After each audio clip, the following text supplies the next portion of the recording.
Hey everybody, welcome back to our channel. I'm Adam Black, mortgage advisor and your lender for your life. And today we're diving into a topic that many of you have asked about, alternate forms of down payment when buying a home in 2024. So how do you buy a home when you haven't saved up enough in checking, savings, money market accounts, etc.? Whether you're dreaming of your first home or considering an upgrade, we've got some creative ways to help you get that down payment. So let's get to it. Now you know the drill. Take a moment after this video to hit the like button, subscribe, and hit that little bell. I'm churning out relative, easy to understand mortgage info weekly, and I want you to know when I post it. All right, first up, let's talk about using retirement funds. A lot of people don't know that you can tap into your 401k or your IRA for your down payment. It's kind of like giving your future self a boost toward home ownership. Also, with your 401k, in most cases, you're actually borrowing from yourself, so you're paying that back over time. And the great thing is, your working balance never changes, so you're still gaining on your retirement while using it wisely. But remember, there may be some tax implications and penalties, so be sure to consult with a financial advisor before making any moves. Now, on to option number 2. Give funds from family or close friends. This is like your support squad jumping in and helping when you need them the most. Most loan programs allow gift funds, but there may be some paperwork involved. It's essential to have a clear paper trail and a letter from the generous donor explaining it's a gift, not a loan. Do not take any money from anyone until your lender has given you their preferred and required method. There's an easy way and a hard way, and we always like things done the easy and stress-free way.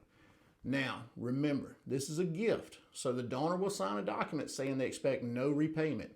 It's up to you whether you do or you don't. This is probably the #1 way we see buyers get funds outside of their own savings. Now, let's explore borrowed funds from an acceptable source.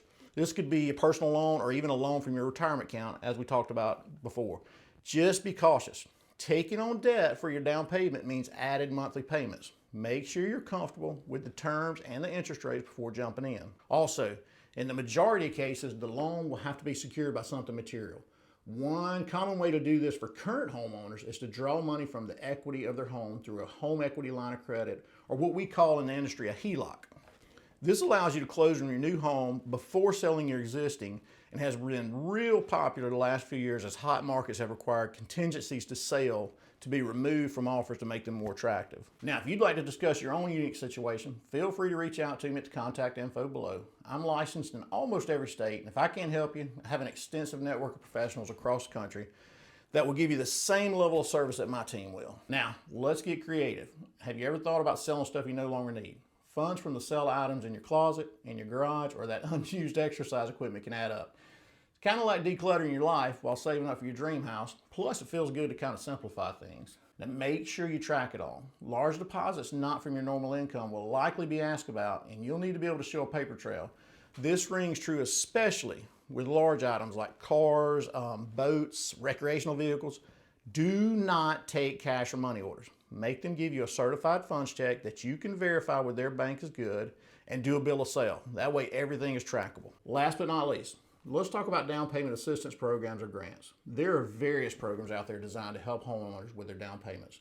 Some are income-based and others are location-specific. You need to work with a lender that has access to various programs and can find one that meets your needs.